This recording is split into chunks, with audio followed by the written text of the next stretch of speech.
और आज हम बाइबल में से अध्ययन करेंगे यूहन्ना रचित सुसमाचार और उसका 11वां अध्याय। सब लोग जिसके पास बाइबल है वो निकाले। Book of John chapter 11 and verse 1 onwards. यहाँ क्या लिखा है? मरियम और उसकी बहन मार्था। मरियम और उसकी बहन मार्था के गांव बैतनिया का लाजर नाम का एक व्यक्ति बीमार पड़ गया। लो साहब, यह वही मरियम है जिसने प्रभु पर इत्र डालकर उसके पांवों को अपने बालों से पोंछा था। इसलिए इसी का भाई लाजर बीमार था। सो उसकी बहनों ने उसे कहला भेजा कि हे प्रभु, देख, जिससे तू प्रीति रखता है वह बीमार है। यह सुनकर कि वह लाजर मृत्यु की नहीं वरन परमेश्वर की महिमा के लिए, कि उसके द्वारा परमेश्वर के पुत्र की महिमा हो, यीशु मार्था और उसकी बहन और लाजर से प्रेम रखता था। सो जब उसने सुना कि वह बीमार है तो जिस स्थान पर वह था वहां 2 दिन और ठहर गया। फिर इसके बाद उसने चेलों से कहा, आओ हम फिर यहूदिया को चले। चेलों ने उससे कहा, हे रबाई, अभी तो यहूदी तुझे पथरवाह करना चाहते थे, और क्या तू फिर वहीं जाता है? यीशु ने उत्तर दिया, क्या दिन के 12 घंटे नहीं होते? यदि कोई दिन को चले तो ठोकर नहीं खाता, इस जगत का उजियाला देखता है।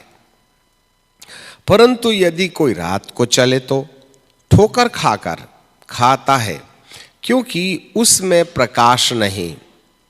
उसने ये बातें कहीं और इसके बाद उसने कहा कि हमारा मित्र लाजर सो गया है, परंतु मैं उसको जगाने जाता हूं। तब चेलों ने उससे कहा, हे प्रभु, यदि वो सो गया है तो बच जाएगा। यीशु ने तो उसकी मृत्यु के विषय में कहा था, परंतु वे समझे कि उसने नींद से सो जाने के विषय में कहा है।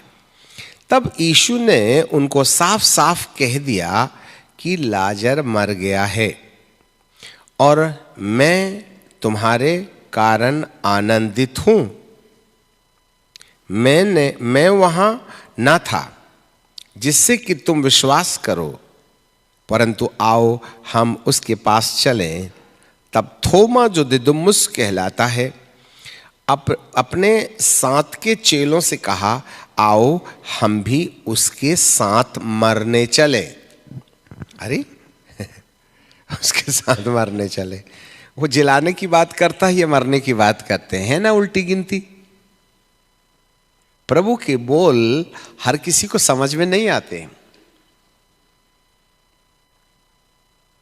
यहां पर बाइबल का परमेश्वर कहता है, मरियम, यह वह मरियम है जिसने प्रभु यीशु के सिर पर तेल डाला। इसी का प्रतिफल है, और उसके पांव को अपने बालों से पोंछा। क्यों मरियम ने यीशु के सिर पर तेल डाला और उसके पांवों को बालों से पोंछा? बालों से पैरों को पोंछना अपनी इज्जत प्रभु के चरणों में समर्पित करना है, और बहुमूल्य इत्र को यीशु के सिर पर डालकर उसका अभिषेक करना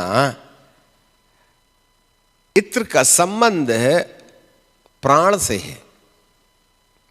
जब कोई व्यक्ति प्रभु की कल्पनाओं के प्रति, सिर बोले तो जहां ईश्वर की कल्पनाएं आके ठहरती हैं, सिर बोले तो सांसारिक रीति से शरीर की इंद्रियों को चलाने वाला हेडक्वार्टर है, परंतु सिर, यीशु का सिर बोले तो जिसके द्वारा परमेश्वर का वचन सुना जाता है और उसी वचन के सुने जाने के द्वारा वह अपने इंद्रियों को आदेश देता है और उसके होठों से निकलने वाले जो वचन होते हैं वह परमेश्वर का मन या उसकी कल्पनाएं होती हैं।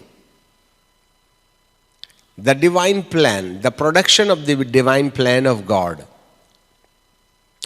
हम दूसरे शब्दों में यह कह सकते हैं, सिर का सीधा सीधा संबंध परमेश्वर की वचन के उद्गम स्थान से है, या जहां से परमेश्वर का वचन प्रकाशित होता है वही सिर है।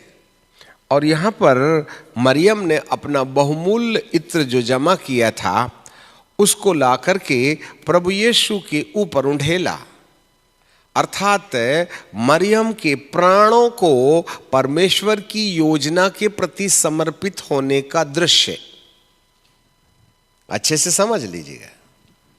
The Mary was pouring her heart and mind towards और before the divine plan of God which is coming through Christ. Yeshu Masih के द्वारा परमेश्वर के वचन को आने वाले विभाग को सिर से जोड़ा जा सकता है। और जब मरियम अपना बहुमूल्य इत्र डाल रही है तो वह अपने प्राणों को परमेश्वर के वचन के प्रति समर्पित कर रही है। यही सबसे आवश्यक बात है। कई लोग प्रभु से जुड़े हुए हैं और वे उसके द्वारा होने वाली घटनाओं को जो भौतिक संसार में पाई जाती है उसके प्रति आशा लगा करके उसकी ओर ताकते हैं, निहारते हैं कि प्रभु मेरे को आशीर्वाद देगा, प्रभु मेरे को चंगाई देगा, प्रभु मेरे को ये देगा, प्रभु मेरे को वो देगा। शुरुआत में हमारा मन ठीक है कि प्रभु हमको चंगाई देवे, आशीर्वाद देवे, परंतु यहां पर मरियम प्रभु से लेने के बजाय देने के रास्ते का अनुसरण कर रही है। वो कुछ देना चाहती है। क्या देना चाहती है? वह अपने प्राणों को बलिदान चढ़ा रही है। याद रखना, जब कभी किसी व्यक्ति का प्राण परमेश्वर की योजना के प्रति समर्पित हो जाता है, यही यीशु के सिर में डाले हुए उंडेले गए इत्र के समान है। इत्र जब पात्र में से डाला जाता है तो उसकी खुशबू चारों तरफ फैल जाती है। इत्र का काम है खुशबू देना, और परमेश्वर पिता ने हमारे प्राणों में खुशबू रखा है, ज्ञान की खुशबू, हाँ, प्रेम की खुशबू। और उस खुशबू को जो हमारे प्राणों में है उसे यदि हम प्रभु के सिर में डाल करके वायुमंडल में उसकी सुगंध फैलने दें तो ये बात जो है ना प्रभु के दिमाग में बनी रहती है। कोई व्यक्ति प्रभु के पास आकर अपनी आवश्यकताओं के लिए उसे जगाए तो प्रभु उसकी आवश्यकता को पूरा जरूर कर देते हैं, परंतु उस व्यक्ति को अपने ध्यान में नहीं रखते। पर जो व्यक्ति अपने प्राणों को प्रभु की योजना के प्रति समर्पित कर देते हैं तो ऐसे व्यक्ति के प्रति प्रभु के ध्यान में एक स्थान बन जाता है और वे उसे याद करते हैं। और यही याद है जो प्रभु के हृदय में मरियम के रास्ते उसकी बहन मार्था और उसके भाई लाजर के प्रति प्रेम जगाने का कारण बन जाता है।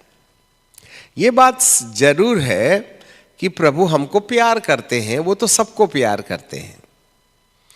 ये आत्मिक संसार में हमारे प्रभु प्रेम से भरे हुए हैं, ठीक है।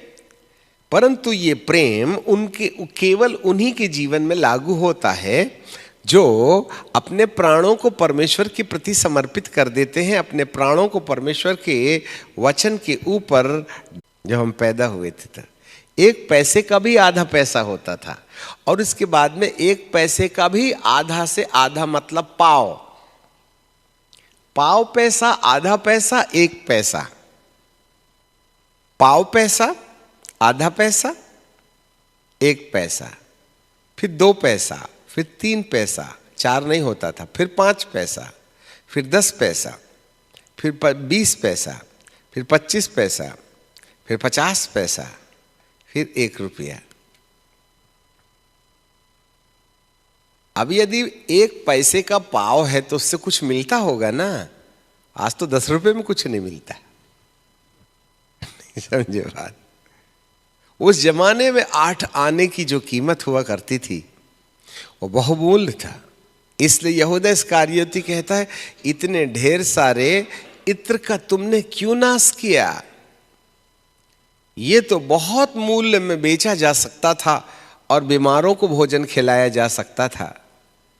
हाँ, इसका मतलब है उस समय इत्र एक बहुमूल्य वस्तु सोने की तरह समझी जाती थी, और यही बहुमूल्य वस्तु और कोई चीज नहीं, हमारा प्राण है, हमारा मन है। और इसी मन को समर्पित करने के लिए मरियम यीशु के पास आई, और इस समर्पण के द्वारा परमेश्वर की नजर मरियम के रास्ते उसके पूरे परिवार की ओर, एक धर्मी से, यदि तू विश्वास करे तो तू और तेरा घराना उद्धार पाएगा। आज लोग अपने प्राणों को प्रभु को बलिदान नहीं करते हैं, प्राण बचा के रखते हैं, अपने हिसाब से चलते हैं, अपने सोच से चलते हैं। आपको जो अच्छा लगता है वो कपड़े पहनते हैं, आपको जो खाने को अच्छा लगता है, आज मन है तो दुआ करेंगे, मन है तो नहीं करेंगे। फिर इसी मन को लड़ने के लिए भी भेड़ देते हैं, इसी मन को बुराई करने के लिए भी भेड़ लगवा देते हैं, इसी मन से शिकायत करने लगते हैं। तो जब आप अपना मन अपने तरीके से ईर्ष्या, वैर, विरोध, डाह, जलन में इस्तेमाल करते हो, तो वो प्रभु के सिर में डाला कहाँ गया? वो तो तुम्हारा ही ना है। इसलिए प्रभु की दृष्टि हम पर नहीं होती है। भले ही हम प्रभु को याद करें, पर उसकी याद में अपना स्थान बनाना अपने इत्र को प्रभु के सिर में उंडेलने के बराबर है। यदि कोई अपने प्राणों को अपने लिए काम में लावे तो प्रभु को ज्यादा रुचि नहीं रहती है आपसे, पर यदि कोई अपना प्राण प्रभु के लिए समर्पित कर देवे तो वह अपने साथ साथ उसके पूरे परिवार के लिए आशीष का विषय बन जाता है। आशीष बोले तो परमेश्वर के मन में उस परिवार के प्रति एक विशेष लगाव पैदा हो जाता है। तो प्रभु को पता चल गया कि अब किसी ने आके बताया, ऐसा नहीं है। याद रखना, ये बात जरूर है कि मरियम और मार्था का भाई लाजर जब बीमार पड़ गया तो उसने बहुत तेजी से दौड़ने वाले व्यक्ति को प्रभु की खोज में आजू बाजू जितने भी स्थान थे सब में खोज निकाला, परंतु प्रभु को वो पा नहीं पाया। नहीं तो जबरदस्ती प्रभु को लिवा लाता वो, पर प्रभु तो अंतर्धीन थे, अपने चेलों के साथ इतनी दूरी में थे जहां लाजर मर गया था। उसे पता चल गया, कहाँ? किसी ने बोला क्या? ना, मेरे प्रभु को किसी व्यक्ति के विषय में बोलने की कोई आवश्यकता नहीं है। वह तो मन की कल्पनाओं को भी कागज में लिखे शब्दों के समान पढ़ लेता है। तो उस व्यक्ति को अपने प्रेमी परिवार के अंदर में बीमारी आ गई है, इसकी जानकारी प्रभु को नहीं होगी, ऐसा नहीं होता है। जब चेले झील के बीच में थे और सामने से तूफान आया और चेलों की नावें डगमगाने लगीं, ऐसी दशा में प्रभु को प्रार्थना के वक्त पिता ने कहा कि देखो भाई, अब तुम्हारे प्रार्थना का समय खत्म हो गया है, एक काम करो, तुम तो जल्दी चल लो, क्योंकि अब नाव डूबने वाली है। अब मुझसे प्रार्थना करना बंद करो और जाओ जल्दी से, और जा करके चेलों की रक्षा का उपाय करो।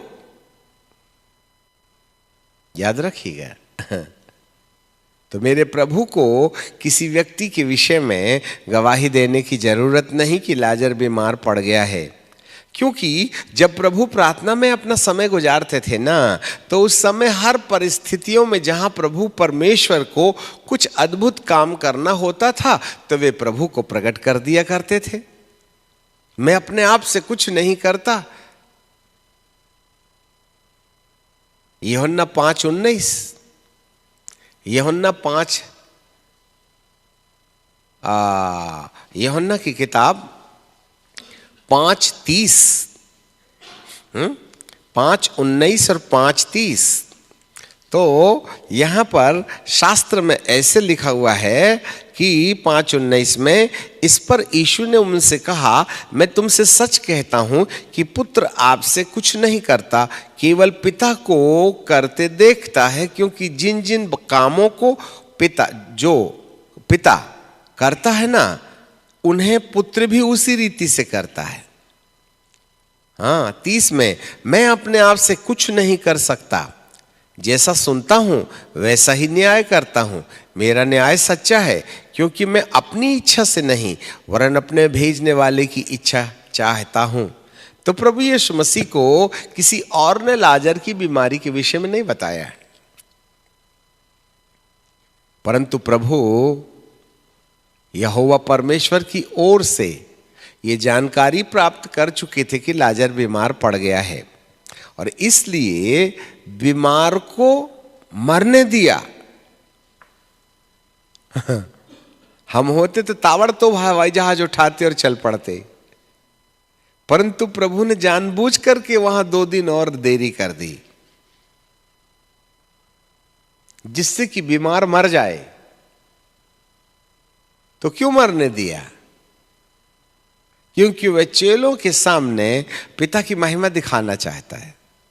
मैं तुम्हारे कारण से आनंदित हूं, क्योंकि अब मैं जाकर के उस लाजर को, जिन लोगों ने गाड़ के 4 दिन हो गए ना, मट्टी में डाल के रखा है, जब मैं उसको मुर्दों में से जिंदा करूंगा तो तुम सारी दुनिया ये देखेगी कि इसका नाम पुनरुत्थान का प्रभु है, और इसका परिचय मैं तुम्हें देना चाहता हूं, इसलिए मैं आनंदित हूं। And that's why I am delayed to come there. 2 दिन और रुक गया वो। और जब लाजर मर गया तो चेलों को प्रभु ने वहां एडवांस में बता दिया। कोई टेलीग्राम आया था क्या? क्योंकि प्रभु को पिता परमेश्वर ने पवित्र आत्मा के द्वारा साफ बता दिया था कि लाजर टपक गया है। ठीक है, अब 2 दिन और रुक गए प्रभु। 2 दिन और रुके, और उसके बाद 2 दिन पैदल करके चलना है, तो हो गए 4। जिस दिन मरा था उसी दिन, क्योंकि जिस गांव में थे ना बेथनिया के, उसी गांव में प्रभु को मरने के बाद सूचना मिली थी ऊपर से कि लाजर मर गया है। तो प्रभु ने अपनी भाषा में उनको बोला कि लाजर सो गया है। तो चेले लोग बोले, हे प्रभु, सो गया है तो जाग जाएगा, अपन जाएंगे वहां ना। तो 4 बार सोएगा और फिर जागेगा, सोएगा और फिर जागेगा। कुंभकर्ण की नींद नहीं ना सोएगा। 4 बार सो के उठ जाएगा। परंतु प्रभु यीशु मसीह ने फिर हमारे समझने लायक भाषा में क्या बोला मालूम है? लाजर मर गया है। प्रभु का दृष्टिकोण मरने को सोना बोलते हैं, और वही बात हमारी दृष्टि में मरना बोलते हैं। इसलिए जब कभी किसी व्यक्ति की शारीरिक मृत्यु की कहानी आती है तो प्रभु उसको मरना नहीं बोलते, वो तुम्हारे को मुबारक होवे। वो कहता है सो गया, और मैं उसको जगाने जाता हूं। तो चेलों को लगा निद्रा में जो 4 घंटे खर्राटा मारते ना, उस जगाने की बात चल रही होगी। परंतु प्रभु ने को ना मट्टी में सो गया, पलंग में नहीं सोया, मैं उसको जगाने जाता हूं। अब ऐसे ऐसे चेले थे। प्रभु बोलते हैं